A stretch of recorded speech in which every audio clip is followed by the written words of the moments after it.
नमस्कार सर। नमस्कार sir. Sir क्या नाम है आपका? भूपेंद्र सिंह। भूपेंद्र जी, आप कहाँ से हैं?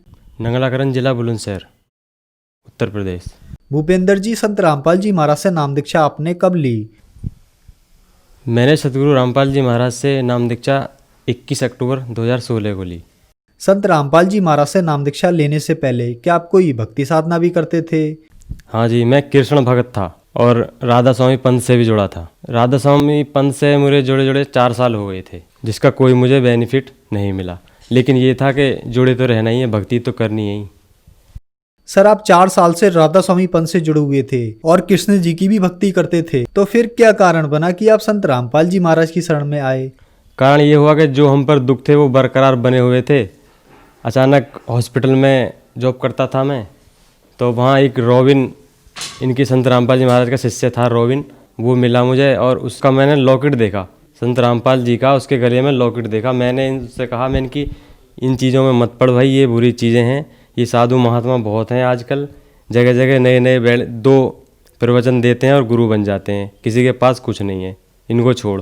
तो उसने इस बात से बोला कि नहीं ऐसा नहीं है, ये गुरु ऐसे नहीं है। मैंने कि सब ऐसे ही कहते हैं। तो कुछ बातें चली, तो एक दिन उसने जो है कृष्ण जी के बारे में कुछ कमेंट करा। कृष्ण में भगत था पहले से ही, इष्ट रूप में मानता था कृष्ण जी को। तो मैंने कि भाई तो जो भक्ति कर रहा है करता रहे, लेकिन कृष्ण जी के बारे में कुछ भी मत बोल, क्योंकि मैं उनकी पूजा करता हूँ और वो मेरे भगवान हैं। यही कहा था कि कृष्ण जी जो नासवान है और ये आपके दुख दूर नहीं कर सकते, ये आपको मोक्ष भी नहीं दे सकते। जो आपके प्रारब्ध में हैं, जो पाप कर्म हैं, वो ये नहीं काट सकते। तो उसकी बातें मेरी कुछ समझ में आई भी और नहीं भी। मैं उससे जो है मेरा उसका फ़िलहाल झगड़ा हो गया हॉस्पिटल में ही। हमारा इतना झगड़ा हुआ दोनों का कि दोनों हम बराबर रहे, ना वो पिटा ना मैं पिटा।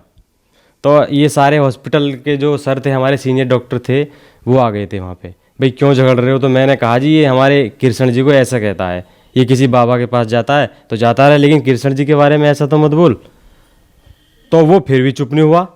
जो संत रामपाल जी महाराज का शिष्य था वो फिर भी चुप नहीं हुआ, कृष्ण जी के बारे में बोलने लगा। वो फिर उसने अपने मोबाइल में क्या करता था, वो अपने मोबाइल में पूरी गीता नोट किए हुआ था।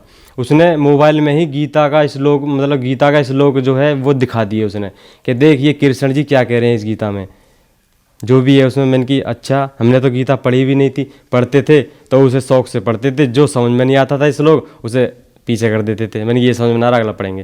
तो मैंने कि यार ये तो बात ठीक है, मैंने कुछ तो बात उसकी समझी। मैंने कि यदि ये पूर्ण परमात्मा हैं तेरे हिसाब से, संत रामपाल जी महाराज जैसे वो दावा करता था कि यही पूर्ण गुरु हैं और यही परमात्मा है, मैंने कि ऐसा कुछ नहीं है। यदि है तो मुझे आज 25 साल से मैं भटक रहा हूँ जिस परमात्मा की तलाश में, और जिन दुखों को दूर करने के लिए मैं पर्वत पर्वत डोला भगवान को पाने के लिए, वो भगवान मुझे नहीं मिले।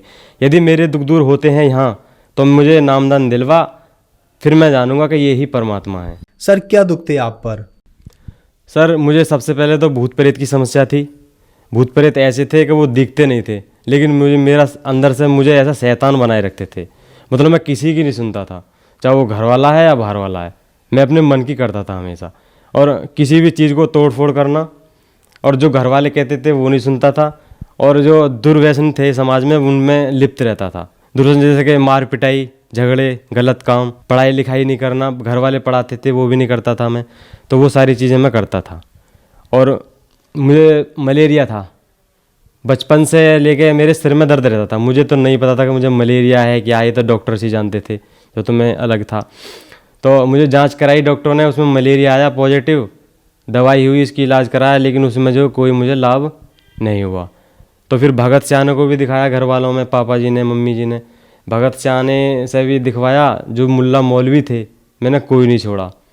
पैसे भी लिए गए मुझसे, पैसे ले लेके मैंने उनसे जो भगवान का आशीर्वाद लिया, लेकिन उससे कोई फ़ायदा नहीं हुआ। तो मैं हार के थक के एक कोने में बैठ गया था। तो अचानक मुझे संत रामपाल जी महाराज के शिष्य रोविंद दास था शिवाली की तरफ से, उससे मुलाकात हुई।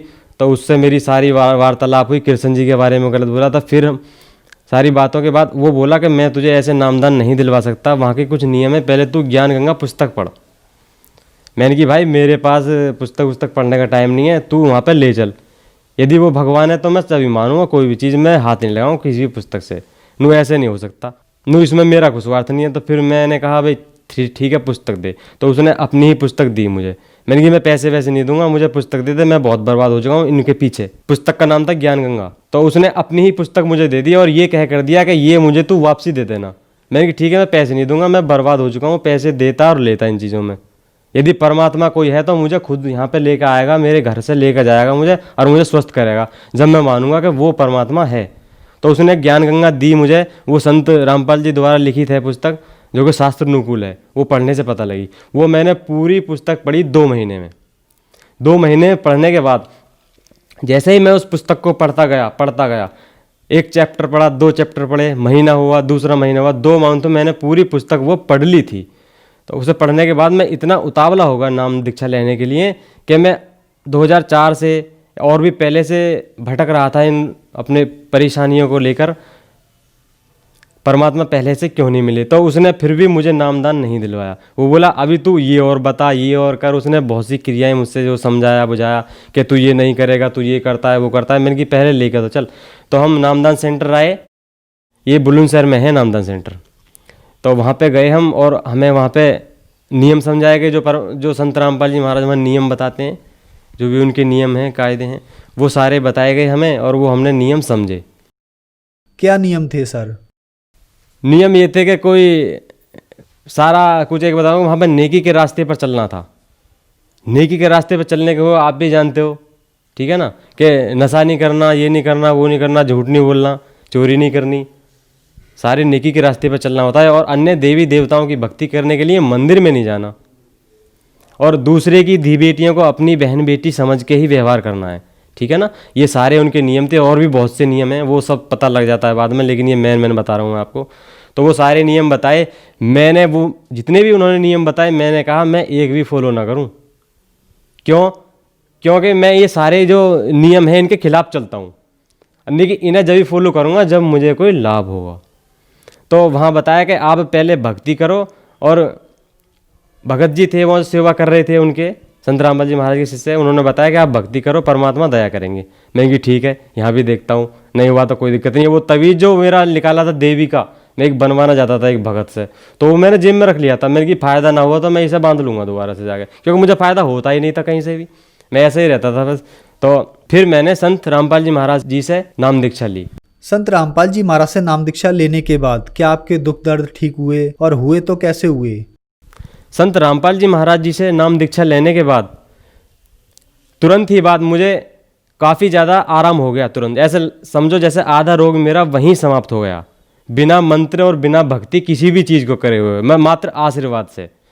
तो आधा मैं वहीं ठीक होगा। मैं रॉबिन से बोला, उससे जो मुझे लेके गया था, उनका शिष्य है, संत रामपाल जी महाराज के शिष्य ले गया था। मैंने कि रॉबिन यार मुझे को बहुत फ़ायदा लग रहा है, कि वो बोला कि अभी तो ट्रेलर है, फिल्म तो चलेगी तेरी अब।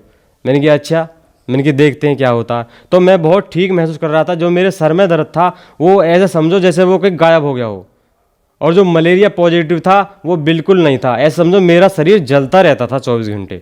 तो नाम दीक्षा लेते ही मेरे ये सारे रोग दूर हो गए। सबसे बड़ा मुझे फ़ायदा ये हुआ संत रामपाल जी महाराज जी से नाम दीक्षा लेने के बाद। और जी दूसरा लाभ ये हुआ कि मुझे जो परमात्मा की तलाश थी, इतने देवी देवता हैं, मैं टक्कर मार मार के परेशान हो गया था, किसको पूजूं, क्या करूं। कभी देवी मिल जाती थी, आगे हनुमान जी खड़े हैं, गणेश जी खड़े हैं, मैं क्या करूं।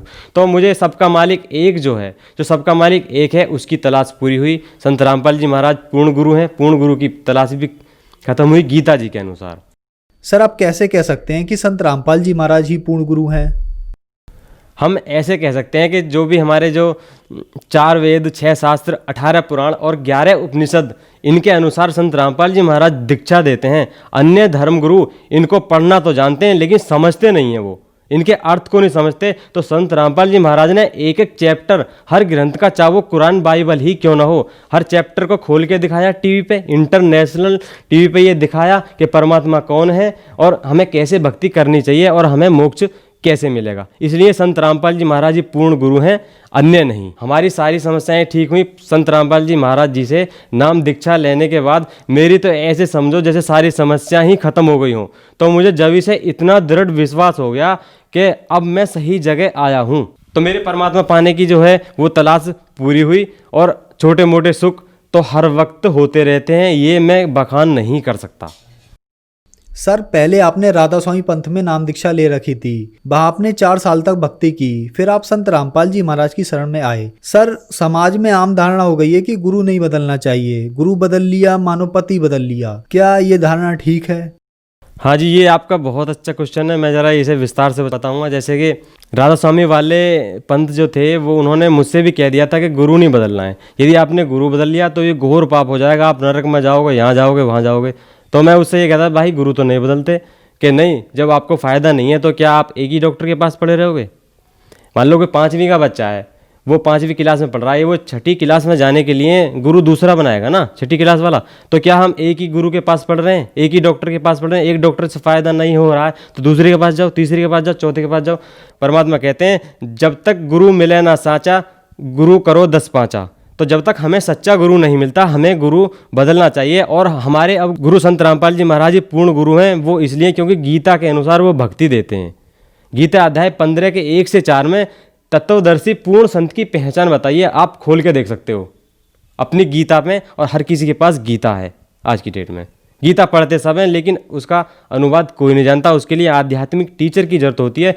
जो संत रामपाल जी महाराज जी वो टीचर हैं, जो आध्यात्मिक टीचर हैं और पूर्ण परमात्मा से वो मिला सकते हैं।